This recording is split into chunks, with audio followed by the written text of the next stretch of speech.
Hey guys what's up. सो बच्चों, आप लोगों ने जेई मेंस 2026 का जनवरी अटेम्प्ट दे दिया है। बहुत सारे बच्चों का जो जनवरी अटेम्प्ट है वो बहुत अच्छा गया है और कुछ लोगों का जनवरी अटेम्प्ट इतना अच्छा नहीं गया है और वो चाहते हैं कि वो अप्रैल अटेम्प्ट में बहुत अच्छा स्कोर करें। तो बेटे ये जो सेशंस हैं ये जनवरी अटेम्प्ट में जिनका पेपर बहुत अच्छा नहीं गया है वो अपना स्कोर अप्रैल अटेम्प्ट में अच्छा करना चाहते हैं, तो उसके लिए ही ये सेशंस रखे गए हैं। इन सेशन के अंदर हम लोग जनवरी में जो भी क्वेश्चंस पूछे गए हैं उन सारे क्वेश्चंस को चैप्टर वाइज सॉल्व करेंगे। चैप्टर वाइज सॉल्व करेंगे और चैप्टर वाइज जब हम लोग उन क्वेश्चंस को सॉल्व करेंगे तो हम देखेंगे कि उन चैप्टर वाइज क्वेश्चंस को सॉल्व करते वक्त हम ये भी देख सकते हैं कि आसपास और कौन से कंसेप्ट्स हैं जो अप्रैल अटेम्प्ट में पूछे जा सकते हैं। ठीक है, उसी सीरीज में आज हम लोग पहला जो चैप्टर करने जा रहे हैं वो करने जा रहे हैं रे एंड वेव ऑप्टिक्स। तो रे और वेव ऑप्टिक्स के अराउंड 24 क्वेश्चंस हम लोग आज करेंगे और इन क्वेश्चंस को जब आप कर लेंगे तो आपको रे और वेव ऑप्टिक्स का वो टॉपिक्स पता चल जाएगा जिससे जनवरी में ज्यादातर क्वेश्चंस पूछे गए हैं और अप्रैल में क्वेश्चंस पूछे जाएंगे, है ना? तो उसके आसपास ही अपनी तैयारी को रखना है, उसी डिफिकल्टी लेवल को मेंटेन करके रखना है। तो बच्चों, आज हम लोग 24 क्वेश्चंस करेंगे जो कि जनवरी अटेम्प्ट में पूछे गए थे और मैं आपको ये भी बताता रहूंगा कि कौन से शिफ्ट में कौन सा क्वेश्चन पूछा गया है। ठीक है, आपको इसके कोई नोट्स नहीं बनाने हैं।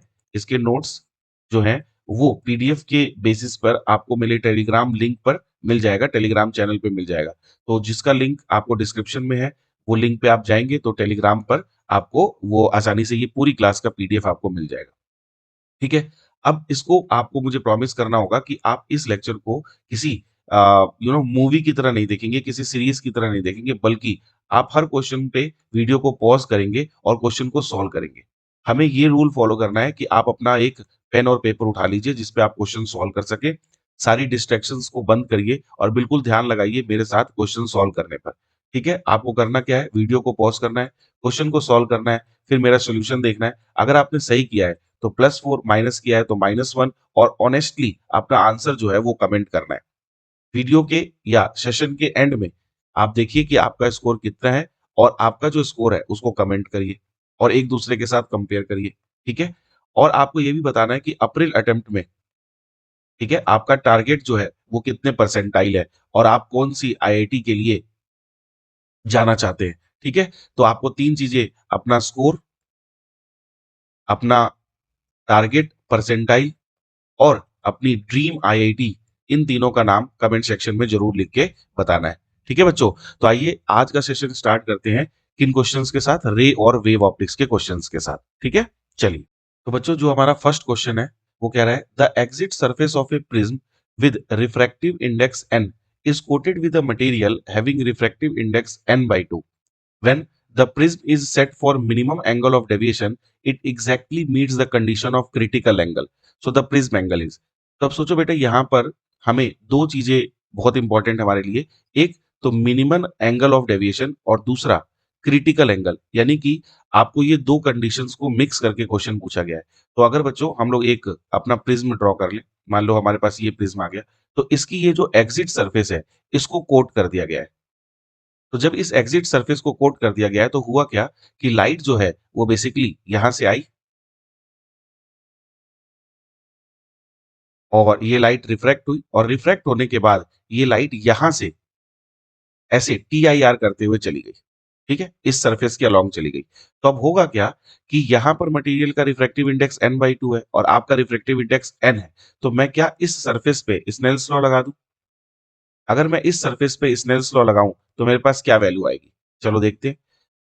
अब अगर यहां पर मैं एक नॉर्मल ड्रॉ करके इस एंगल को क्रिटिकल एंगल बोल दूं थीटा, तो मैं लिख सकता हूं दैट एन साइन थीटा, जिसे हम क्रिटिकल एंगल बोल रहे हैं, that is equal to n/2। और वहां पे तो एंगल 90 डिग्री बन गया है टीआईआर की वजह से, तो साइन 90। तो यहां से आ गया कितना बेटा, sine theta is equal to 1/2, क्योंकि n से n कट जाएगा। और यहां से हमारे पास थीटा की वैल्यू जो आ गई वो आ गई 30 डिग्री। ये तो हमने यूज किया क्रिटिकल एंगल की कंडीशन को। अब इसमें बोला है कि ये जो प्रिज्म है इसको सेट किया गया है मिनिमम एंगल ऑफ डेविएशन के लिए। तो जब भी minimum of angle of deviation की कंडीशन होती है तो आपको पता है कि जो रिफ्रैक्शन एंगल होता है, यानी फर्स्ट सरफेस पे जो रिफ्रैक्शन हो रहा होता है, ये वाला रिफ्रैक्शन, फर्स्ट सरफेस पे जो रिफ्रैक्शन हो रहा होता है आर, वो किसके बराबर होता है, a/2 के बराबर होता है। तो यहां से हम लोग लिख सकते हैं a is equal to 2r। और यही r आपका 2 थीटा है, तो आप लोग यहाँ से लिख सकते हैं 2 into 30 and that is 60 degree. तो आपका जो प्रिज्म एंगल है वो कितना आ जाएगा बच्चों, 60 डिग्री आ जाएगा। तो ये एक क्वेश्चन था जिसने मिनिमम एंगल ऑफ डेविएशन और क्रिटिकल एंगल दोनों का यूज करके क्वेश्चन पूछा गया था। कमेंट करके बताइए किसका किसका ये क्वेश्चन सही निकला। बच्चों आपका जो सेकंड क्वेश्चन है वो पूछा गया है माइक्रोस्कोप से। तो माइक्रोस्कोप में कह रहा है ट्यूब लेंथ 10 सेंटीमीटर है और दो कन्वेक्स लेंस यूज किए गए हैं जिनका फोकल लेंथ 2 सेंटीमीटर है एंड 5 सेंटीमीटर है। Total magnification obtained with this system for normal adjustment is 5 raised to the power k, so the value of k। तो सॉल्व करिए इसको, जरा सॉल्व करके बताइए कि क्या आंसर आना चाहिए, आपके हिसाब से क्या आंसर आया। तो बच्चों माइक्रोस्कोप में हमारे पास हमें पता है कि दो लेंस यूज होती है, एक ऑब्जेक्टिव लेंस होती है और एक आई पीस होता है। तो ऑब्जेक्टिव लेंस और आई पीस के बीच की जो डिस्टेंस है ना, इसी को हम लोग ट्यूब लेंथ बोलते हैं, एल। क्या बोलते हैं, ट्यूब लेंथ। अब यहाँ पर फोकल लेंथ दिया है ऑब्जेक्टिव का कितना, 2 सेंटीमीटर, और आई पीस का कितना दिया है, 5 सेंटीमीटर। ऐसा क्यों कह सकते हैं हम, क्योंकि हमें माइक्रोस्कोप में पता होता है कि ऑब्जेक्टिव जो होता है वो शॉर्ट फोकल लेंथ का होता है और आई पीस जो होता है वो ऑब्जेक्टिव से बड़े फोकल लेंथ का होता है ना, तो इसलिए हम ऐसा कह सकते हैं। तो नॉर्मल एडजस्टमेंट का मतलब आपकी फाइनल इमेज जो आई पीस से बन रही है वो इन्फिनिटी पे बन रही है रिलैक्स्ड आई के लिए। तो इस कंडीशन में हम लोग जो मैग्निफिकेशन है उसका फॉर्मूला यूज कर सकते हैं, L by F O into D by F E. Direct फॉर्मूले पे बेस्ड ये क्वेश्चन है। तो एम की वैल्यू आ जाएगी बेटे एल, एल हमें दिया हुआ है 10 बाई एफ ओ है 2, टी हमें नियर पॉइंट के लिए पता है 25 सेंटीमीटर और एफ ई हमें दिया है 5 सेंटीमीटर। तो 5 5 एंड 2 5। तो यहाँ पे मुझे क्लियरली दिख रहा है कि मैग्निफिकेशन 5 रेज टू पावर 2 आ रही है। तो इसका मतलब अगर मैं इसको कंपेयर करूं 5 रेज टू पावर के से, तो के की वैल्यू जो है वो 2 आ जाएगी। क्या आ जाएगी बच्चों, 2 आ जाएगी। तो इसका आंसर हो जाएगा फर्स्ट ऑप्शन यानी कि 2। ठीक है, चलते हैं अपने नेक्स्ट क्वेश्चन यानी कि थर्ड क्वेश्चन पे। तो बच्चों जो नेक्स्ट क्वेश्चन है उसको रीड करते हैं। An unpolarised light is incident at an interface of two dielectric media having refractive index of 2, that is incident medium, and 2√3 that is जिसके अंदर वो रे जा रही है, to satisfy the condition that reflected and refracted rays are perpendicular to each other, the angle of incidence is. अब बच्चों question पढ़ते ही हमें ध्यान में आना चाहिए कि इस क्वेश्चन में हमसे किस टॉपिक के बारे में डिस्कस कर रहा है। अब ये क्वेश्चन जो है ना ये बहुत ही इंटेलिजेंट वे में पूछा गया है। तो अगर किसी ने अच्छे से प्रिपेयर नहीं किया हो तो उसको समझ में नहीं आएगा कि ये किस टॉपिक से क्वेश्चन पूछा गया है। उसे लगेगा कि ये क्वेश्चन जो है वो सिंपल दो मीडियम के रिफ्रैक्शन के बेसिस पे क्वेश्चन पूछा गया है। जबकि यहाँ पर जो की पॉइंट है या की वर्ड्स है, अगर हम उसको ध्यान से देखें तो इसमें साफ साफ लिखा है कि reflected ray and refracted rays are perpendicular to each other. तो यही की वर्ड्स हैं। इन्हीं कीवर्ड से बच्चों हमें पता चलता है कि क्वेश्चन बेसिकली किस टॉपिक से रिलेटेड है, किस तरीके से करना है। तो अगर हम आपने ध्यान से थोड़ा सा वेव ऑप्टिक्स को पढ़ा है तो ये बेसिकली पोलराइजेशन के बारे में क्वेश्चन पूछ रहा है। और इसी को थोड़ा सा आगे लेके जाए तो ये बेसिकली ब्रूस्टर्स लॉ से क्वेश्चन पूछा गया है, ब्रूस्टर्स लॉ से। अब मैंने आपको इतना भी बता दीजिए, तो अब आप पॉज करके अगर सॉल्व करना चाहते हैं तो एक बार सॉल्व करिए, नहीं तो फिर मैं तो बताऊंगा ही, है ना। तो देखिए बच्चों, अगर रिफ्लेक्टेड रे और रिफ्रैक्टेड रे परपेंडिकुलर टू ईच अदर है, इसका मतलब कि यहाँ पर जो इंसिडेंट मीडियम है और जो जिस मीडियम में लाइट रे जा रही है, तो ये जानी चाहिए कैसे, ऐसे कुछ। देखिए ये आएगा ऐसे रे, और यहाँ से एक लाइट जो है वो रिफ्लेक्ट होगी और एक लाइट जो है वो रिफ्रैक्ट होगी। तो ये दोनों लाइट जो है रिफ्लेक्शन और रिफ्रैक्शन वाली लाइट यानी ट्रांसमिशन वाली लाइट, ये दोनों 90 डिग्री बना रही है। ऐसे केस में जो एंगल ऑफ इंसिडेंस होता है, इसी एंगल को हम ब्रूस्टर्स एंगल कहते हैं, थीटा। इसकी कंडीशन होती है बेटा कि टेन थीटा की जो वैल्यू है वो म्यू के बराबर होती है, जहां पे म्यू इसका रिफ्रैक्टिव इंडेक्स है। लेकिन तब हम लोग लेते थे जब यहाँ पे एयर होता था। अभी यहाँ पे एयर नहीं है, यहाँ पर हमारे पास म्यू 1 है और यहाँ पे हमारे पास म्यू 2 है, तो हम इसको म्यू 2 बाई म्यू 1 लिख देंगे, रिलेटिव रिफ्रैक्टिव इंडेक्स। तो यहां से बच्चों टेन थीटा की जो वैल्यू है वो किसके बराबर आ जाएगी, म्यू टू हमारे पास है 2√3 और म्यू 1 हमारे पास कितना है बेटे 2, तो 2 से 2 चला गया। तो यहाँ पे अब हमारे पास जो टेन थीटा है उसकी वैल्यू कितनी आ गई, √3। तो अब टेन थीटा √3 कब होता है, टेन थीटा की वैल्यू √3, तो थीटा की वैल्यू इसका मतलब कितनी हो गई, 60 डिग्री हो गई। तो हमारा आंसर कितना हो जाएगा, 60 डिग्री हो जाएगा। तो ये क्वेश्चन बेसिकली ब्रूस्टर्स लॉ से पूछा गया था और ये हमारा ब्रूस्टर एंगल है। ठीक है, तो इस तरीके से हमने क्वेश्चन नंबर 3 आसानी से कर लिया। चलो बच्चों, तो चलते हैं नेक्स्ट क्वेश्चन पे। बेटा इसमें कह रहा है a biconvex lens is formed by using two thin plano convex lenses. तो दो प्लेनो कन्वेक्स लेंसेज का यूज करके एक हमने बाय कन्वेक्स लेंस बनाया। तो अभी मैं आपको बताता हूँ कैसे बनाया होगा ये बेटा। तो ये एक हम प्लेन सरफेस ले लेते हैं और इससे इस साइड पे एक लेंस कर्व्ड सरफेस और इस साइड पे एक कर्व्ड सरफेस। तो इससे मिलके ये दो कर्व्ड सरफेस और एक प्लेन सरफेस से मिलके एक बाई कन्वेक्स लेंस बना है। रिफ्रैक्टिव इंडेक्स जो है इस वाले सरफेस का बेटा या इस वाले लेंस का है 1.5 और इस वाले लेंस का है 1.2। यहाँ पर इसका रेडियस ऑफ कर्वेचर 12 सेंटीमीटर है और इस वाले सरफेस का रेडियस ऑफ कर्वेचर बेटा 15 सेंटीमीटर है। ठीक है।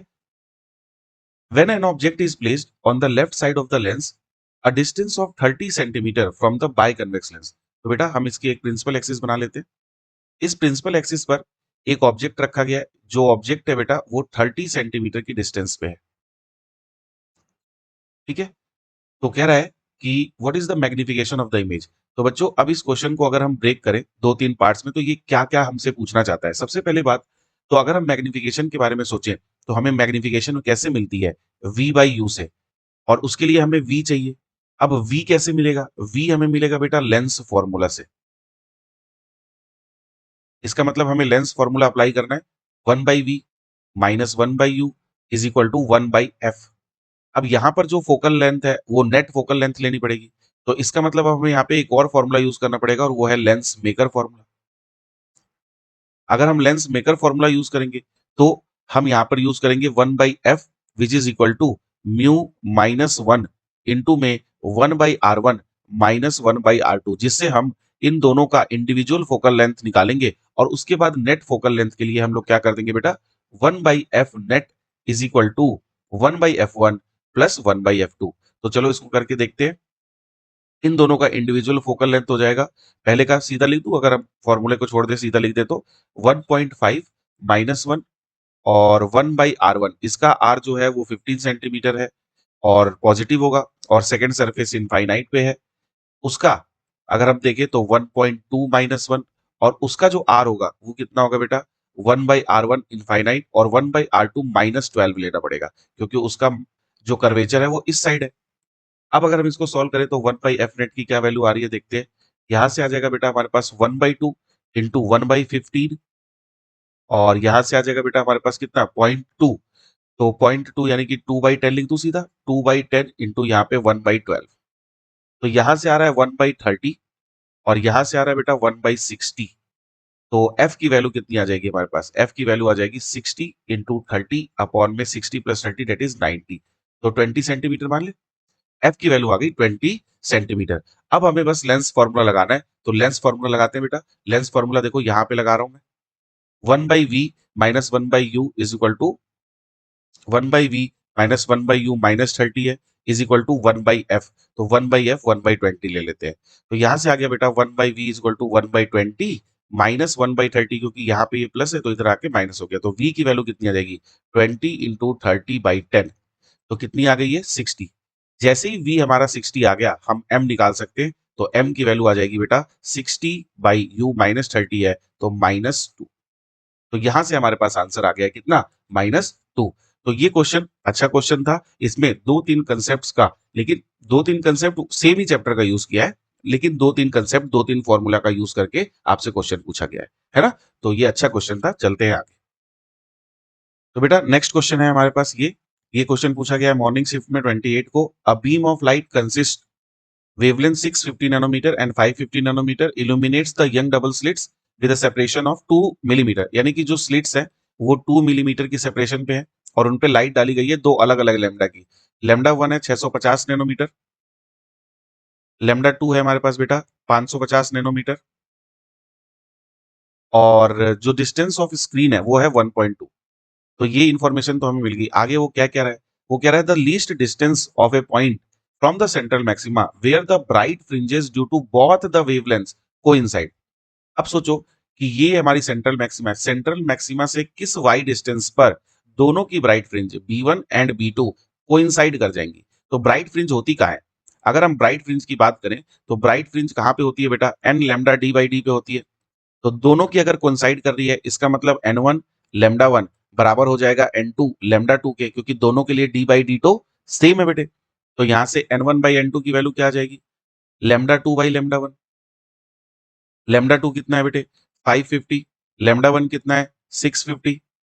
तो 5 से काट दें, 11 बच्चे 55, 13 पंजे 65, तो 5 से हमने काट दिया, तो 11/13 आ गया n1 बाई n2। अब आपको अगर y की पोजीशन पता करनी है तो किसी भी एक के लिए कर लीजिए, तो हम n1 lambda 1 d by D रख देते हैं। तो n1 की वैल्यू है बेटे हमारे पास 11, लैम्डा 1 की वैल्यू हमारे पास आ जाएगी 650, और नैनोमीटर है 10⁻⁹, कैपिटल डी 1.2 अपॉन में स्मॉल डी कितना है 2 इंटू 10⁻⁻3। तो बेटे ये आएगा 429 इंटू 10⁻⁻5। जब आप इसको सॉल्व कर लेंगे तो यहाँ पे जो फिल इन द ब्लैंक्स है, यहाँ पे आंसर आने वाला है 429। तो ये भी एक अच्छा क्वेश्चन था, जहां पे हमें पता होना चाहिए था कि जो पोजीशन ऑफ ब्राइट फ्रिंज होती है यंग डबल स्लिट एक्सपेरिमेंट में वो कहां पर होती है। चलते हैं अपने नेक्स्ट क्वेश्चन पे बेटे। तो बच्चों हमारा जो नेक्स्ट क्वेश्चन है वो पूछा गया है 23 के इवनिंग शिफ्ट में।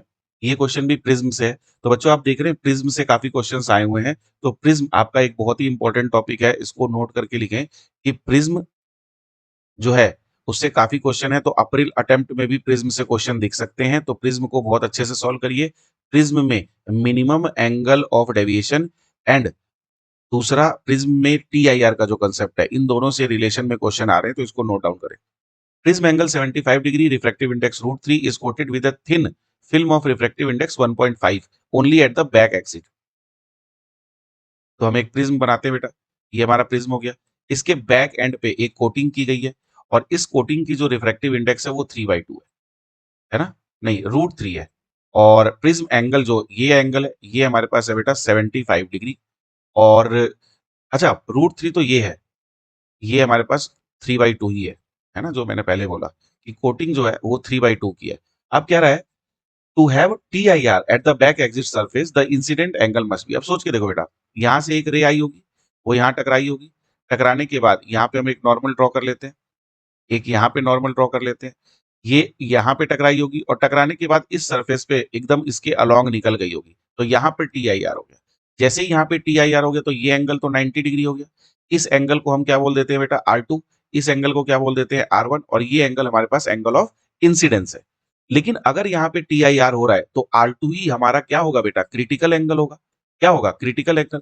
तो हम सेकेंड सरफेस पे अगर स्नेल्स लॉ लगाएं तो हम लिख सकते हैं √3 इंटू साइन R2 बराबर होना चाहिए 3/2 इंटू साइन 90 के। ये हमने लगा दिया स्नेल्स लॉ। तो √3 से √3 गया, √3 बच गया। यहां से हमारे पास R2 की वैल्यू कितनी आ गई, √3/2। तो √3/2 का मतलब हो गया 60 डिग्री। तो अब आपको पता है कि R2 जो है वो 60 डिग्री या उससे बड़ा अगर हो गया तो आपका यहाँ पर TIR हो जाएगा। इसका मतलब ये हो गया कि अब R1 प्लस R2 तो 75 डिग्री के बराबर होते हैं, यानी एंगल ऑफ प्रिज्म के बराबर होते हैं। और अगर R2 60 डिग्री से बड़ा होना चाहिए तो R1 या तो 15 डिग्री के बराबर होना चाहिए या 15 डिग्री से छोटा होना चाहिए। अब अगर फर्स्ट सरफेस पे बात करें तो फर्स्ट सरफेस पे अगर हम स्नेल्स लॉ लगाएं बेटा, तो वहां से हमें आसानी से एंगल ऑफ इंसिडेंस मिल सकता है। तो फर्स्ट सरफेस पे हम लोग लिखेंगे, हम एयर से आ रहे, साइन आई लेकर के आ रहे, और हम √3 के पास जा रहे, और साइन R1 लेकर के जा रहे। ठीक है, तो यहां से हम लोग लिख सकते हैं साइन आई की वैल्यू कितनी होगी बेटे, √3 और साइन 15 डिग्री। इन्होंने साइन 15 डिग्री की वैल्यू दी हुई है, क्या दी हुई है बेटा 1/4। तो जब आप 15 डिग्री को यहाँ पे पुट करेंगे तो आपके पास साइन आई की वैल्यू जो आ जाएगी वो कितनी आ जाएगी बेटा 0.43, और इन्होंने इसकी भी वैल्यू दी हुई है हमें 25 डिग्री। तो हमारे पास जो आंसर आएगा इंसिडेंस एंगल वो आएगा 25 डिग्री होना चाहिए या उससे कम होना चाहिए। क्या होना चाहिए, उससे कम। तो उससे कम के लिए हमारे पास आंसर जो यहाँ पे ऑप्शन 1 और 2 नहीं दिख रहे, मैं बता देता हूँ। ऑप्शन 1 है कि 15 डिग्री और 20 डिग्री के बीच में होना चाहिए, तो ये बिल्कुल ठीक बात है। 20 डिग्री हो सकता है, ये भी ठीक बात है, ये सेकंड ऑप्शन है। और फोर्थ ऑप्शन 15 डिग्री से कम हो सकता है, ये भी ठीक बात है। तो 25 डिग्री से कम होना चाहिए, तो थर्ड ऑप्शन इसमें नहीं आएगा, बाकी और सारे ऑप्शंस इसमें आ सकते हैं। ठीक है, तो ये क्वेश्चन था हमारा प्रिज्म से रिलेटेड, और प्रिज्म एक बहुत ही इंपॉर्टेंट टॉपिक निकल के आ रहा है, इस चीज का आप ध्यान रखें। ओके, चलते हैं अगले क्वेश्चन पे बच्चों। तो बच्चों जो नेक्स्ट क्वेश्चन है हमारा वो है 23 की इवनिंग शिफ्ट का। इस क्वेश्चन में पूछा गया है the size of the images of an object formed by a thin lens are equal when the object is placed at two different position. तो इसका मतलब अगर हमारे पास कोई थिन लेंस है, अभी हम सपोज करके चल रहे हैं कि हमारे पास ये एक थिन लेंस है और इससे जो साइज है वो सेम आ गया है दो अलग पोजीशन के लिए, तो यही लेंस हो सकती है।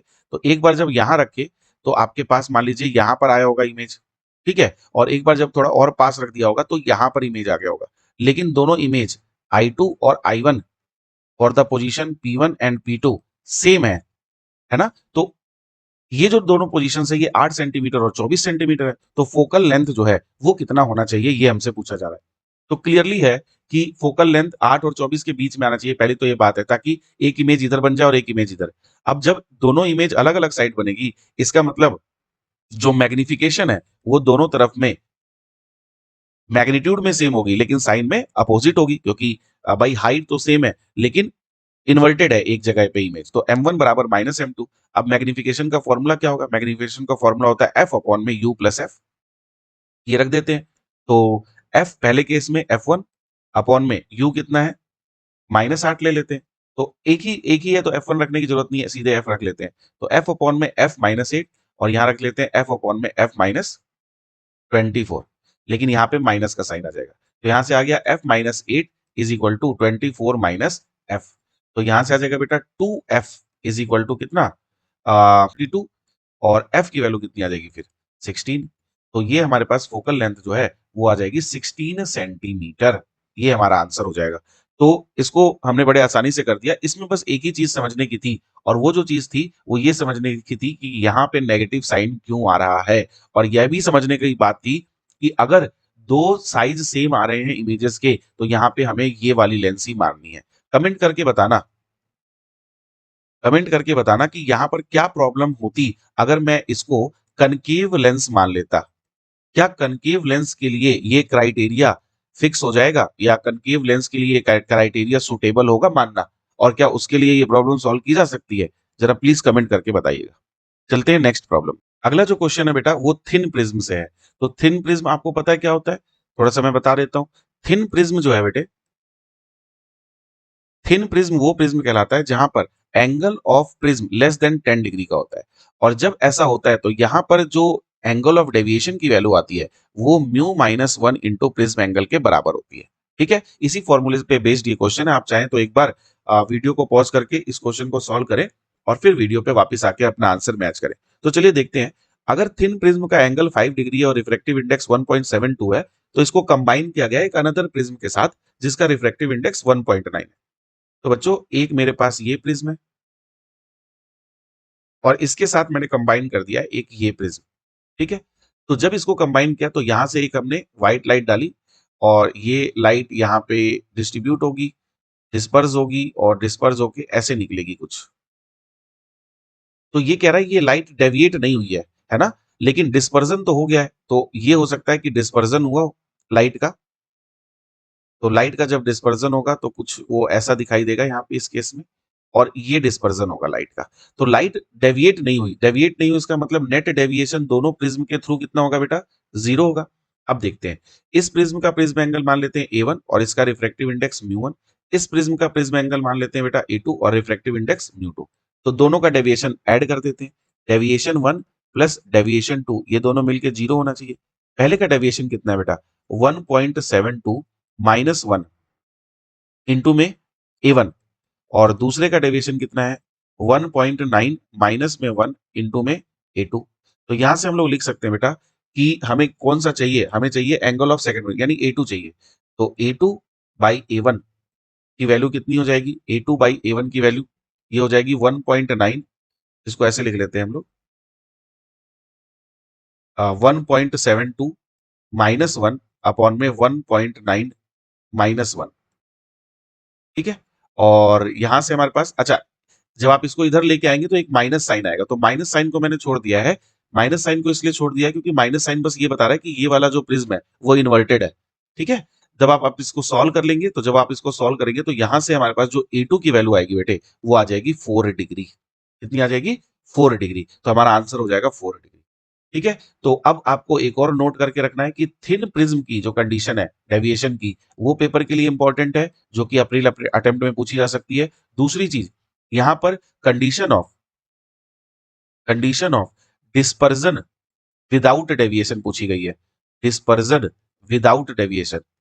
इसके अलावा एक और कौन सी कंडीशन होती है, इसके अलावा कंडीशन होती है डेविएशन विदाउट डिस्पर्जन, है ना, डेविएशन विदाउट डिस्पर्जन। तो ये कंडीशन पेपर में पूछी जा सकती है, डेविएशन विदाउट डिस्पर्जन। जरा कमेंट करके बताएं कि किस किस को डेविएशन विदाउट डिस्पर्जन का आंसर आता है, किस किस को उसकी कंडीशन लर्न है ऑलरेडी अभी। ठीक है, चलते हैं अगले क्वेश्चन पे। तो बच्चों जो हमारा नेक्स्ट क्वेश्चन है, consider light travelling from a medium A to a medium B. तो बेटा हम लोग बना लेते हैं, ये हमारे पास ये मीडियम ए है और एक ये मीडियम बी है। लाइट यहां से ए से बी में जा रही है। If the light undergoes T I R during the travelling from A to B, तो ए से ये बी में जाना चाहती थी, यहाँ स्ट्राइक की, और स्ट्राइक करने के बाद यहां पर बेटा वो सीधी निकल गई है ऐसे टी आई आर। तो यहाँ पे कुछ एंगल रहा होगा बेटा, क्रिटिकल एंगल थीटा सी। उन्होंने बोला है कि अगर ए में लाइट की स्पीड इतनी है और बी में लाइट की स्पीड इतनी है तो क्रिटिकल एंगल बताइए। तो बहुत आसान क्वेश्चन है बेटा, जरा आप लोग ट्राई करिए, इसको सॉल्व करिए। मेरे को लगता है आप सब बच्चे इसका आंसर निकाल देंगे। यहाँ पे स्पीड वी ए है और यहाँ पे स्पीड वी बी है। बच्चों हमें सिंपली स्नेल्स लॉ लगाना है और कुछ भी नहीं करना है। अगर मैं स्नेल्स लॉ लगा दूं तो मैं क्या लिखूंगा बेटा, मैं लिखूंगा mu A sine theta C is equal to mu B sine 90, ये लिखूंगा। तो यहां से मेरे पास साइन थीटा सी की वैल्यू किसके बराबर आ जाएगी, म्यू बी बाई म्यू ए। लेकिन अब जब हम लोग रिलेटिव रिफ्रैक्टिव इंडेक्स पढ़ते हैं तो सब बच्चों को ये पता है कि जो रिफ्रैक्टिव इंडेक्स होता है बेटा, वो वेलोसिटी के साथ कैसे रिलेट करता है, इनवर्सली प्रोपोर्शनल। तो जहां पे mu B by mu A लिखा है वहां पे हम V A by V B लिख सकते हैं। तो यहाँ से साइन थीटा सी की वैल्यू देखो क्या आ रही है, साइन थीटा सी की वैल्यू वी ए की वैल्यू कितनी दी है 2.4 इंटू 10⁻8, और वीबी की वैल्यू कितनी दी है 2.7 इंटू 10⁻8। तो बेटा ये तो कट गया। अब हमारे पास आया 3 8 जा 24, 3 9 जा 27। तो साइन थीटा की वैल्यू आ गई 8/9। अब जरा ऑप्शन चेक करो, ऑप्शन में साइन थीटा की वैल्यू 9/8 दी हुई है, 8/9 तो नहीं दी है। अब यहाँ पे कुछ बच्चे सोचते हैं कि यार मैंने कुछ हल्की फुल्की मिस्टेक कर दी होगी और क्वेश्चन में आगे बढ़ जाता हूँ, मैं टाइम अपना वेस्ट नहीं करता था, और वो लगा देते हैं 9/8, और इतना करने के बाद भी उनका आंसर गलत हो जाता है। बच्चों जब भी आपका आंसर किसी ट्रिग्नोमेट्रिक फंक्शन में आए, है ना, उसको दोबारा क्रॉस चेक करें कि उसका कोई अलग अल्टरनेटिव तो ऑप्शन में नहीं है। जैसे अगर इस साइन थीटा को हम लोग बना के देखें अपने ट्राइंगल पे, ये थीटा हो गया, साइन होता है परपेंडिकुलर बाई हाइपोटेन्यूज, तो आपका परपेंडिकुलर 8 हो गया, हाइपोटेन्यूज 9 हो गया। तो जब आप इसको सॉल्व करोगे तो आपके पास बेस आ जाएगा बेटा 9 का स्क्वायर माइनस 8 का स्क्वायर, और ये आ जाएगा √17, जिसकी वजह से आपका अब टेन थीटा की वैल्यू 8/√17 आ जाएगी। तो आपका जो क्रिटिकल एंगल होगा वो ऑप्शन में टेन थीटा के टर्म में दिया हुआ है, ना कि साइन थीटा के टर्म में। जबकि बच्चे सोचते हैं कि यार मेरा आंसर थोड़ा क्लोज आया है तो 9/8 वाला ही सही होगा, और वो जल्दी जल्दी में सेकंड ऑप्शन लगा देते हैं। एक बार बताओ किस किस किस किस से ऐसी गलती होती है, एक बार जरा बताओ। इसी को बच्चे पता है क्या बोलते हैं, सर मेरे से सिली मिस्टेक होगी। नहीं, ये सिली मिस्टेक नहीं है, ये अंडर कॉन्फिडेंस है कि अपने ऊपर हमें कॉन्फिडेंस ही नहीं रहता है कि भाई मैंने जो आंसर निकाला है वो 100% सही है। अगर ऑप्शन में नहीं मैच कर रहा है इसका मतलब मैं गलत हूं, हम लोग ऐसा मान लेते हैं। लेकिन बच्चों हमेशा ऐसा नहीं होता है। आपके दिमाग से एग्जाम में खेला जाता है कि बच्चा थोड़ा सा भी अंडर कॉन्फिडेंट होगा ना तो वो ऑप्शन में अपना आंसर ना पाके और कोई ना कोई गलत ऑप्शन टिक कर देगा। ऐसा नहीं करना है बच्चों। हमेशा जब भी आंसर ट्रिग्नोमेट्रिक रेशियो के टर्म में आता है, आप देखिए कि कौन सा रेशियो आपके पास ऑप्शन में है और अपने आंसर को उस रेशियो में बनाने की कोशिश करिए। अगर चारों से मैच फिर भी नहीं करता है तब कहीं ना कहीं आपने गलत किया है, अदरवाइज अदरवाइज जनरली वो मैच कर जाएगा। और आजकल बहुत सारे ऐसे क्वेश्चन पूछे जाते हैं जिसमें साइन थीटा की वैल्यू से टेन थीटा में कन्वर्जन या कॉस थीटा में कन्वर्जन करके आंसर दिया जाता है। तो इस चीज का ध्यान रखें बच्चों। ठीक है, अब चलते हैं अगले क्वेश्चन। चलिए बच्चों देखिए अगला क्वेश्चन देखो बेटा, फिर प्रिज्म से आ गया है ना। As shown in the figure when the incident ray is parallel to the base of the prism, the emergent ray grazes, ग्रेजेस का मतलब होता है उसके अलोंग जा रही है, उसके पैरेलल जा रही है, along the second surface. If the refractive index of the material of prism is √2 then the angle of theta, then the angle theta of the prism. अच्छा ये वाला एंगल पूछा है बेटे, ठीक है। तो अगर मैं किसी तरीके से प्रिज्म एंगल निकाल लूंगा तो मेरा काम बन जाएगा, मैं ये वाला एंगल निकाल सकता हूं। तो चलो पहले रे डायग्राम बनाते हैं इसमें। सबसे पहले बेटा मैं यहाँ पर एक नॉर्मल ड्रॉ कर देता हूँ। ये हो गया पहला एंगल ऑफ रिफ्लेक्शन, ये हो गया हमारे पास सेकंड एंगल ऑफ इंसिडेंस, या थर्ड यहाँ पर हमारे पास आ जाएगा 90 डिग्री। बच्चों अगर ये एंगल 45 डिग्री है और इंसिडेंट रे बेस के पैरेलल है तो ये वाला एंगल होगा 45 डिग्री, और अगर ये 45 डिग्री है और अगर ये नॉर्मल है तो ये एंगल भी होगा 45 डिग्री। तो इंसिडेंस एंगल पहला 45 डिग्री है, ये तो हमें ज्योमेट्री से पता चल रहा है। ठीक है, अब सबसे पहले सेकंड सरफेस पे टीआईआर की कंडीशन लगाते हैं। तो सेकंड सरफेस टीआईआर अगर हो रहा है तो इसका मतलब हम कहां से आ रहे हैं, हमारे पास मटेरियल ऑफ प्रिज्म √2 है, बाहर 1 है, इसका मतलब हम लिख सकते हैं √2 साइन R2 ये बराबर होना चाहिए 1 के और साइन 90 के। तो साइन R2 की वैल्यू आ गई बेटा 1/√2। तो कोई भी बता सकता है कि R2 आ गया 45 डिग्री, यहां तक मुझे कोई दिक्कत नहीं है। अब बेटा फर्स्ट सरफेस पे अगर देखें तो फर्स्ट सरफेस पे जो हमारे पास रिफ्रैक्शन हो रहा है वहां पर अगर हम स्नेल्स लॉ लगा दे बेटा, तो वहां पे स्नेल्स लॉ लगाने पे क्या होगा, म्यू 1 तो 1 एयर है, साइन आई साइन 45 है क्योंकि हमने एंगल ऑफ इंसिडेंस ज्योमेट्री से निकाला है, बराबर म्यू 2 हम √2 में जा रहे हैं और साइन R1 निकालना चाहते हैं। तो यहां से हमारे पास आ गया बेटा साइन R1 की जो वैल्यू है, साइन 45 1/√2 होता है और √2 आके इसको 1/2 बना देगा, तो R1 की वैल्यू 30 डिग्री आएगी। To you. तो बच्चों अब हमें पता है कि R1 प्लस R2 जो है ये मिलके प्रिज्म एंगल देगा ए। तो भाई प्रिज्म एंगल जो है वो कितना हो जाएगा 75 डिग्री।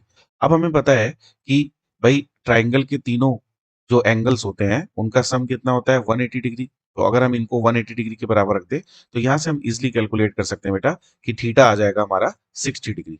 ठीक है, तो इस क्वेश्चन का आंसर जो है वो ऑलरेडी हमने यहाँ पे मैंने मार्क कर रखा है 60 डिग्री आंसर होगा इसका। तो ये अच्छा क्वेश्चन था, इसमें हमें ये पता चल रहा है कि प्रिज्म जो है वो बहुत इंपॉर्टेंट है और अप्रैल में हमें प्रिज्म पे फोकस करके जाना है अप्रैल अटेम्प्ट के लिए। ठीक है, अब चलते हैं अपने नेक्स्ट क्वेश्चन पे। बेटा नेक्स्ट क्वेश्चन कह रहा है in YDSC experiment the two slits are at 0.4 millimetre apart. तो स्मॉल डी की वैल्यू हो गई 0.4 millimetre and screen is placed at a distance of 1 metre. तो कैपिटल डी की वैल्यू भी आ गई बेटा हमारे पास 1 metre. If a thin transparent sheet of thickness 20 micrometre is introduced in front of one of the slit. तो बेटा अगर हम लोग एक स्लिट को देखें YDSC के अंदर, तो इस स्लिट के सामने जब हम कोई ग्लास स्लैब या कोई ट्रांसपेरेंट थिन शीट रख देते हैं तो यहाँ पर लाइट जो है वो एक्स्ट्रा पाथ कवर करती है और जिसकी वजह से हमारे जो फ्रिंजेस हैं वो सेंट्रल मैक्सिमा से शिफ्ट कर जाते हैं। और ये जो शिफ्ट होता है वाई शिफ्ट, इसकी वैल्यू होती है बेटा μ-1 into t capital D by small d. ठीक है, तो अगर हम यहाँ पर शिफ्ट देखें तो इन्होंने ऑलरेडी शिफ्ट हमें 20 मिलीमीटर का दे रखा है ना। तो हम लोग इसको ट्राई करने की कोशिश करते हैं। हमारे पास शिफ्ट की वैल्यू है 20 into 10⁻⁻³ this is equal to μ-1। Mu हमें निकालना है इंटू थिकनेस हमें कितनी दी है बेटा 20 माइक्रोमीटर तो 10⁻⁻6, कैपिटल डी 1 है और स्मॉल डी है 4 इंटू 10⁻⁻4। -4 क्यों लिख रहा हूँ, क्योंकि मिलीमीटर और 0.4 है इस वजह से। तो 20 से 20 चला जाएगा, यहाँ पे 10⁻³ से -3 और -3 से यहाँ जाएगा तो -1 बचेगा। तो इसका मतलब μ-1 की वैल्यू आ गई 0.4। तो म्यू की वैल्यू आ गई बेटा 14/10 और हमें इस म्यू को कंपेयर करना है किससे, अल्फा/10 से। इसका मतलब हम क्लियरली कह सकते हैं कि अल्फा की वैल्यू जो है वो आ रही है 14। ठीक है, तो ये अच्छा क्वेश्चन था। इससे हमें सीखने को मिल रहा है कि जब भी हम स्लिट के सामने कोई ग्लास स्लैब या कोई शीट रख देते हैं तो उससे रिलेटेड क्वेश्चन पेपर में आ सकता है। तो इस कंसेप्ट को हम अप्रैल अटेम्प्ट के लिए अपने ध्यान में रखेंगे। चलिए बेटा चलते हैं नेक्स्ट क्वेश्चन पे। बच्चे अगर इस क्वेश्चन को हम लोग ध्यान से देखें तो ये सेम क्वेश्चन है जैसा पिछला क्वेश्चन था। इसमें भी हमें स्मॉल डी पता है, कैपिटल डी पता है और एक स्लिट को कवर किया गया है एक ट्रांसपेरेंट शीट के साथ जिसकी थिकनेस हमें टी दी हुई है और रिफ्लेक्टिव इंडेक्स 1.5। तो बेटा ये क्वेश्चन में मैं अगेन शिफ्ट का फॉर्मूला लिख दे रहा हूं, μ-1 into small t capital D by small d. तो बेटे आपको अब यहाँ पे शिफ्ट कितना दिया गया है, y आपको दिया है 0.2 सेंटीमीटर, थिकनेस आपको कैलकुलेट करनी है, रिफ्रैक्टिव इंडेक्स जो है बेटा वो 1.5 है, म्यू से लिख दो एन से लिख दो, टी की वैल्यू तो कैलकुलेट ही करनी है, कैपिटल डी अब की बार दिया है 1/2 मीटर, स्मॉल डी अब की बार दिया है बेटा 0.1 सेंटीमीटर। तो इसमें आपको वैल्यूज रखनी है और आंसर बताना है। तो ये आंसर आप खुद सॉल्व करेंगे, अपना +4 -1 काउंट कर लेंगे और कमेंट करके बताएंगे कि ये क्वेश्चन आपने सॉल्व कर लिया था या नहीं कर लिया था। ठीक है, चलो बेटा अगले क्वेश्चन पे चलते हैं। बेटे नेक्स्ट क्वेश्चन में कह रहा है एक collimated beam of light of diameter 2 millimetre is propagating along x axis. The beam is required to be expanded in collimated beam of diameter 14 millimeter using a system of two convex lens. If the first lens has a focal length of 40 millimetre, what is the focal length of the second lens? तो बेटा सबसे पहले तो हम लोग try करते हैं इसका एक फिगर बनाने की, कि हमारे पास एक कन्वेक्स लेंस है और इस पे एक पैरेलल बीम ऑफ लाइट आई है, ये फोकस होगी यहाँ पे। फोकस होने के बाद ये बीम जो है बेटा, ये जाके किसी दूसरे लेंस पे गिरेगी। जब ये दूसरे लेंस पे गिरेगी बेटा, तो ये अब इसकी वजह से एक्सपेंड हो जा रही है और एक्सपेंड हो जा रही है। तो इसका जो डायमीटर था पहले 2 मिलीमीटर का, अब वो डायमीटर बेटा एक्सपेंड कर गया है और अब वो 14 मिलीमीटर का हो गया है। ठीक है? लेकिन अगर हम ध्यान से देखें, तो पैरेलल रेज़ को बनाने के लिए ये पॉइंट दोनों के फोकस की तरह बिहेव करेगा। इसके प्रिंसिपल फोकस और इसके फर्स्ट फोकस की तरह। तो अगर मैं यहाँ पर एक सिंपल सी ज्योमेट्री लगा दूं, अगर ये एंगल थीटा है तो ये एंगल भी थीटा है, तो मैं सीधा कह सकता हूं कि यहाँ का फोकल लेंथ यानी कि 40 मिलीमीटर अपॉन में 2, वो यहाँ के फोकल लेंथ सेकंड अपॉन में 14 के बराबर होना चाहिए। तो मेरे हिसाब से हमारे पास जो सेकंड वाले का फोकल लेंथ है वो आ जाएगा कितना, 280 millimetre, if I am not wrong. ठीक है, तो बहुत आसानी से ये क्वेश्चन करा जा सकता था, ये इजी क्वेश्चन था, ये कोई टफ क्वेश्चन नहीं था और बिल्कुल बेसिक सिमेट्री का क्वेश्चन था। ठीक है, चलते हैं अगले नेक्स्ट क्वेश्चन पे। बेटा अगला ये जो क्वेश्चन है ना, ये क्वेश्चन आप लोग एक बार ट्राई कर लेना। ये क्वेश्चन बाद में ड्रॉप कर दिया गया था। ठीक है, और मुझे कमेंट सेक्शन में बताना कि इस क्वेश्चन में क्या प्रॉब्लम है। ठीक है, what is the problem in this question, why it has been dropped by the NTA. ठीक है, एक और ऐसा ही क्वेश्चन था बेटा, मैं आपको दिखाता हूं। जो ये क्वेश्चन है बेटा, इसमें भी देखिए, distance between an object and 3 times magnified real image is 40 centimetre, the focal length of the mirror used is पूछा है। तो इसमें भी ना जो मिसिंग टर्म है वो ये बताना भूल गए, या कई मैंने एक दो सेंटर्स के उस पे देखा कि यहाँ पे u की जो वैल्यू है वो 20 सेंटीमीटर लेकर के सॉल्व की गई है। ठीक है, तो आप इसको 20 सेंटीमीटर लेकर के सॉल्व करिएगा। मैं यहाँ पे आपको बता देता हूँ कि आप इसको कैसे कर सकते हैं। देखिए v बाई यू यानी मैग्निफिकेशन जो है वो आपको -3 लेनी पड़ेगी। क्यों? क्योंकि उसने बोला है 3 टाइम्स रियल इमेज। अगर रियल ऑब्जेक्ट की रियल इमेज बनती है मिरर के लिए तो वो इन्वर्टेड होती है बेटा, इसलिए मैग्निफिकेशन यहाँ पे -3 लेना है। फिर distance between image and object जो है वो हमें 40 सेंटीमीटर दी है। लेकिन अगर हम यहाँ पे मिरर फॉर्मूला यूज करना चाहते हैं 1/v plus 1/u equal to 1/f, तो हमें u की जरूरत पड़ती है बेटा। तो यहाँ पर जो आपका आंसर आएगा वो u is equal to 20 centimetre लेकर के आएगा। आई डोंट नो कि मुझे ये क्वेश्चन पूरा नहीं मिल पाया है जिस जो मेरा सोर्स था उससे, या अ, इस क्वेश्चन में प्रॉब्लम थी। ठीक है, तो लेकिन ये मैंने आपके सामने रख दिया है कि अगर u इक्वल टू 20 सेंटीमीटर हो तो हमारे पास ऑप्शन में से आंसर मैच कर रहे हैं कि नहीं कर रहे हैं। तो ये क्वेश्चन भी एक प्रॉब्लमेटिक क्वेश्चन था। तो बच्चों नेक्स्ट जो है वो भी 21 की मॉर्निंग शिफ्ट का क्वेश्चन है। ये माइक्रोस्कोप का क्वेश्चन है। क्वेश्चन कह रहा है the objective length of the microscope has a focal length of FO 2 centimeter and eyepiece is having a focal length of 4 centimeter. The tube length is 32 centimeter.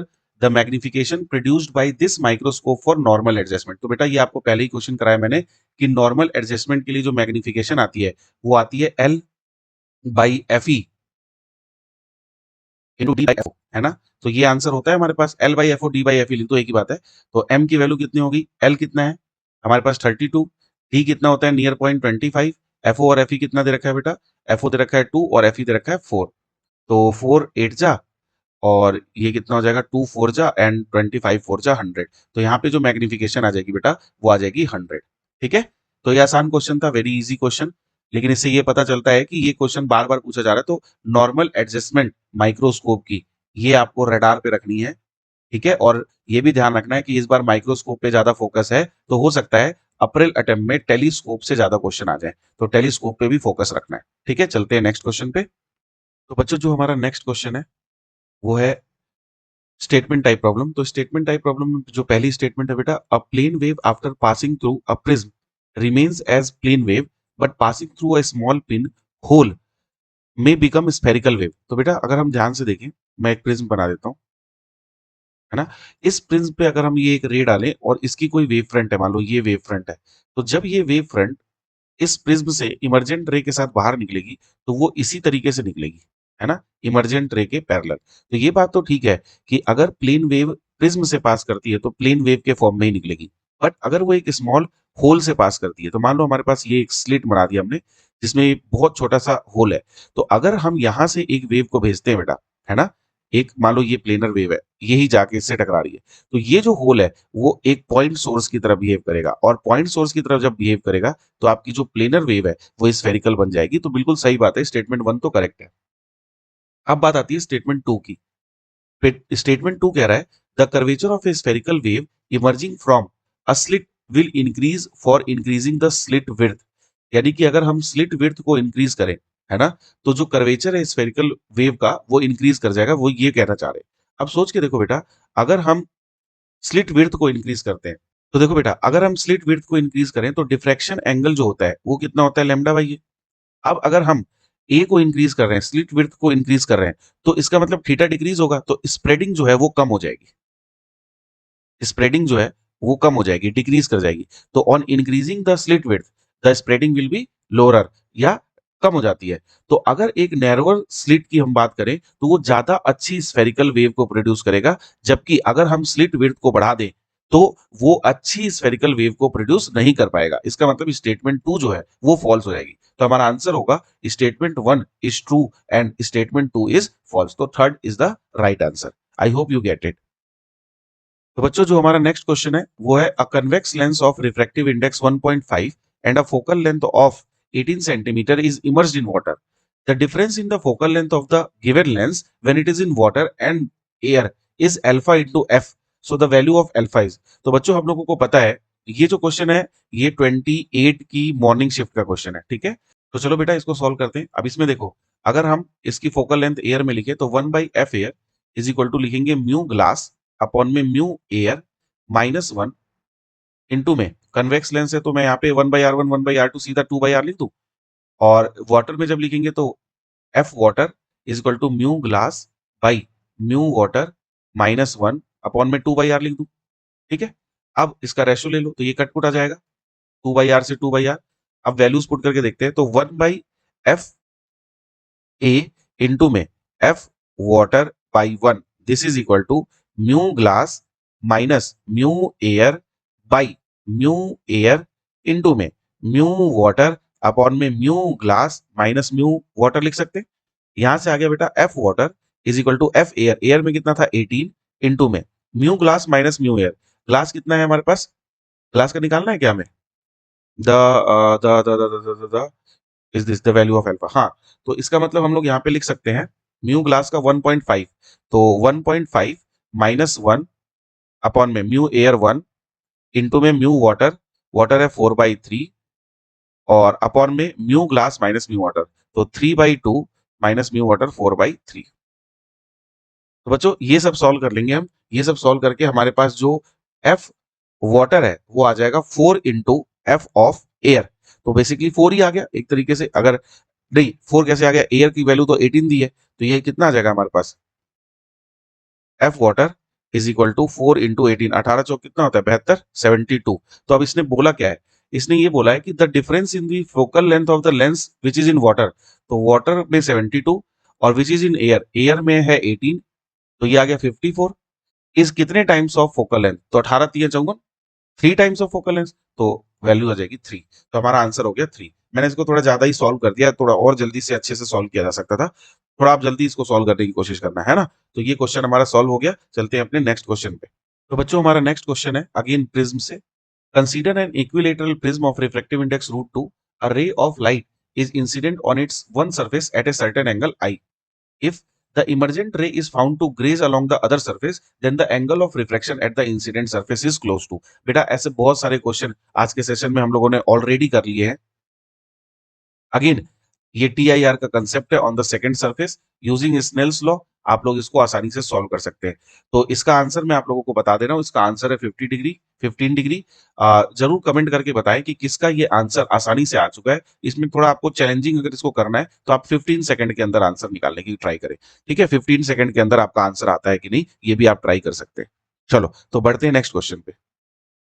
बेटा अगला जो क्वेश्चन है हमारा वो पूछा गया है रिफ्रैक्शन थ्रू कर्व्ड सरफेस से।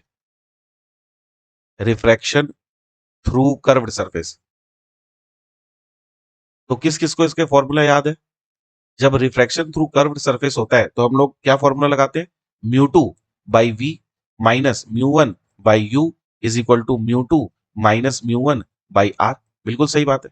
यहाँ पे म्यू2 क्या होता है, जिसमें हमारी इंसिडेंट रे जा रही है ना, जिसमें हम जा रहे हैं। म्यू1 क्या होता है, जहां से हम आ रहे हैं। यू वी तो आपको पता ही है और आर भी आपको पता है। तो इसमें ध्यान रखने वाली बात यह है कि म्यू2 जिस मीडियम में हम जा रहे होते हैं उसका होता है, म्यू1 जिससे हम आ रहे होते हैं उसका होता है। अब जरा क्वेश्चन पढ़ते हैं। A parallel beam of light travelling in air of refractive index 1 is incident on a convex spherical glass surface of radius of curvature 50 centimetre. तो कन्वेक्स सरफेस बना लेते हैं। यहाँ पे हमारे पास रिफ्रैक्टिव इंडेक्स 1.0 है, अंदर का सरफेस का 1.5 है। The rays converge to a point at a distance x from the centre of the curvature, है ना। तो ये रेज आई और ये रेज आके टकरा गई, टकरा के ये कन्वर्ज कर गई, किसी पॉइंट पे कन्वर्ज कर गई। चलो ठीक है, हमने मान लिया किसी पॉइंट पे कन्वर्ज कर गई भाई। ये जो पॉइंट है ये at a distance x from the centre of curvature है। तो हमें x की वैल्यू बताना है कि ये इससे कितनी दूर जो है वो टकराई है। ठीक, तो अब हम सबसे पहले यहाँ पे ये देख लेते हैं कि अगर हमारे पास क्या क्या वैल्यू दी है, हम किस में जा रहे हैं। हम जा रहे हैं 1.5 में, तो म्यू2 1.5 ले लेंगे। हम किस में से आ रहे हैं, एयर से, तो हम 1 एयर ले लेंगे। हम कहां पे टकरा रहे हैं, x डिस्टेंस पे टकरा रहे हैं सेंटर ऑफ कर्वेचर से। तो अगर हम x डिस्टेंस पे टकरा रहे हैं सेंटर ऑफ कर्वेचर से, तो इसका मतलब ये हो गया कि हम v की वैल्यू अगर पहले निकाल लें तो हम आसानी से x की वैल्यू निकाल सकते हैं। तो हम v पता करना चाहते हैं। ठीक है, u की वैल्यू हमें इन्फिनिटी है क्योंकि रेस पैरेलल इन्फिनिटी से आ रही है। और यहाँ पर रेडियस ऑफ कर्वेचर कितना दिया है, 50 सेंटीमीटर। तो r की वैल्यू हमारी 50 सेंटीमीटर है।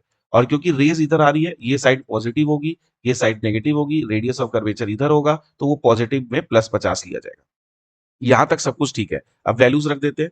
तो वैल्यूज रखो, म्यू2 3/2 v माइनस म्यू वन है 1 by u infinity is equal to म्यू2 माइनस म्यू1, तो 3/2 माइनस 1 अपॉन में r की वैल्यू 50 रख देते हैं। यहां से निकालते हैं 3/2v इज इक्वल टू, ये कितना आ जाएगा 1/2, तो ये 1/100 हो जाएगा। तो v की वैल्यू कितनी आ गई, 2 से काटा 50, 50 दिया 150, 150 सेंटीमीटर। ठीक है, अब आपका सेंटर ऑफ कर्वेचर कितनी दूर है, सेंटर ऑफ कर्वेचर तो खुद 50 सेंटीमीटर दूर है, और ये सेंटर ऑफ कर्वेचर से x डिस्टेंस है। तो टोटल अगर ये 150 है तो सेंटर ऑफ कर्वेचर से ये कितनी दूर होगी, 100 सेंटीमीटर दूर होगी। यही हमारा आंसर हो जाएगा। तो ये रिफ्रैक्शन थ्रू कर्व्ड सरफेस का क्वेश्चन था। तो देखा बेटा, हमने इतने सारे क्वेश्चन सॉल्व किए, उसमें से रिफ्रैक्शन थ्रू कर्व्ड सरफेस का एक क्वेश्चन आया है। यानी कि अब हमारे पास अप्रैल अटेम्प्ट के लिए हमारे पास एक और टॉपिक जुड़ गया, रिफ्रैक्शन थ्रू कर्व्ड सरफेस। इससे क्वेश्चन पूछा जा रहा है। तो बेटे जो अगला क्वेश्चन है वो 22 की इवनिंग शिफ्ट का क्वेश्चन है। बहुत आसान क्वेश्चन है, सारे बच्चे इस क्वेश्चन को आसानी से कर सकते हैं। The wavelength of light while it is passing through water is this. तो वेवलेंथ इन वाटर हमें दिया हुआ है, कितना दिया है, 540 newton metre. Refractive index water का दिया हुआ है, तो म्यू ऑफ वाटर दिया हुआ है 4/3। The wavelength of the same light passing through a transparent medium, किसी और मीडियम में जिसका रिफ्रैक्टिव इंडेक्स 3/2 है, वहां पर वेवलेंथ कितनी होगी। तो बच्चों ये तो बिल्कुल इजी क्वेश्चन है। ये तो आप लोगों की मतलब है ना, कहते हैं आन बान शान के खिलाफ ही क्वेश्चन है। ये क्या है, बिल्कुल इजी क्वेश्चन पूछा हुआ है। इसका आंसर बता के मैं आगे बढ़ रहा हूँ, 480। ठीक है, तो ये आप लोग जरूर कमेंट करके बताना कि ये क्वेश्चन विद इन 10 सेकंड किस किसने सॉल्व कर लिया था। और ये क्वेश्चन देख के किसको एक बार तो हंसी आ गई थी कि क्या है यार, ये क्या क्वेश्चन पूछ रहे हैं, है ना। तो बहुत आसान क्वेश्चन है। किसी को रिलेशन चाहिए इसका तो मुझे जरूर बताना कि इसमें क्या रिलेशन होता है लैम्डा और म्यू के साथ। ठीक है, और एक और चीज बताना कि जब ये लाइट यहाँ से यहाँ जा रही है तो क्या फ्रीक्वेंसी पे भी कोई फर्क पड़ने वाला है क्या, ये जरूर बताना। तो चलिए बच्चों, हम लोग आ गए हैं अपने लास्ट क्वेश्चन पे। लास्ट क्वेश्चन कह रहा है the magnitude of power of A by convex lens of refractive index 1.5 and that of a plano-convex lens of refractive index 1.7 are same. If the curvature of the plano-concave lens exactly matches with the curvature of back surface of the biconvex lens, then the ratio of radius of curvature of front and back surface of the biconvex lens is. बेटा बहुत ही अच्छा question है, बढ़िया question है। आप, मैं चाहता हूँ वीडियो को पॉज करें, इसको ट्राई करें और कमेंट करके बताएं कि किसने ये निकाल लिया। बहुत अच्छा क्वेश्चन है, जबरदस्त क्वेश्चन है। इसके बाद मैं आपको सॉल्व करके दिखाऊंगा। ठीक है, मैं आप चाहें तो एक फिगर बना के दे सकता हूँ। देखिए, ये जो आपका बहुत ही गंदा फिगर बनाया मैंने, फिर से ट्राई करते हैं। ये जो आपका कन्वेक्स लेंस है ना, ये कुछ ऐसा है, और इसकी जो बैक सरफेस है ये एग्जैक्टली मैच कर रही है कनकेव के साथ, ऐसे। तो इसका रेडियस ऑफ कर्वेचर R1 मान लो, इसका रेडियस ऑफ कर्वेचर R2 मान लो, और ये तो इनफाइनाइट पे है ही रेडियस ऑफ कर्वेचर, है ना। अब इसमें जो फॉर्मूला लगेगा वो क्या लगेगा, इन्होंने पावर सेम बोली है, तो पावर अगर सेम बोली है तो मैं लिख सकता हूं कि P1 अगर P2 के बराबर है, इसका मतलब 1 या म्यू माइनस 1 इंटू में 1/r1 प्लस 1/r2, ये तो मैंने बाई कन्वेक्स का लिख दिया, और ये बराबर होना चाहिए P2, P2 यानी कि म्यू2 माइनस 1 और 1/r2 के, ये बराबर होना चाहिए। तो यहां से बेटा हमारे पास क्या आ जाएगा, 1.5 माइनस 1, तो ये 0.5, 1/2 इंटू 1/r1, तो मैं इसको 1/r1 लिख देता हूं प्लस 1/r2, और ये आ जाएगा कितना 7/10 और 1/r2। बच्चों पूरी इक्वेशन को हम किससे r1 से मल्टीप्लाई करते हैं, तो 1/2 into 1 plus r1/r2, this is equal to 7/10, क्योंकि 1.7 माइनस 1 करो तो 0.7 बचेगा ना, इसलिए, और इंटू r1/r2। अब इस r1/r2 का वैल्यू निकालना, इसको x मान के सॉल्व कर लो, आपकी वैल्यू 5/2 आने वाली है। ठीक है, तो इसका आंसर हो जाएगा 5/2। तो ये थे बेटा ऑप्टिक्स के जितने भी क्वेश्चन थे इस जो जनवरी अटेम्प्ट में आए थे, वो हम लोगों ने सॉल्व कर लिए। बच्चों अब आपका काम ये है, सबसे पहले आप लोग अपना स्कोर कमेंट करिए कि किसके कितने नंबर आए हैं। दूसरा, आपका टारगेट क्या है, मैंने आप लोगों को बताया था कि आपको ये कमेंट करना है कि आपका टारगेट क्या है। तीसरा, आपका ड्रीम आईआईटी कौन सा है, वो आपको कमेंट करके बताना है। इसके बाद आप ये भी कमेंट करके बताइए कि नेक्स्ट मैं कौन से चैप्टर का जो है वो सॉल्यूशन लेकर के आऊं। वैसे तो मैं सारे का डालूंगा, बट आप प्रेफरेंस बता सकते हैं कि किसका पहले डालना चाहिए। ठीक, अगर कोई नीट वाला बच्चा भी इस वीडियो को देख रहा है तो आप भी इन क्वेश्चंस को कर सकते हैं, इसमें कोई प्रॉब्लम नहीं है। नीट के बच्चों को भी ये क्वेश्चंस करने चाहिए, इसमें कोई ऐसा सच प्रॉब्लम नहीं है।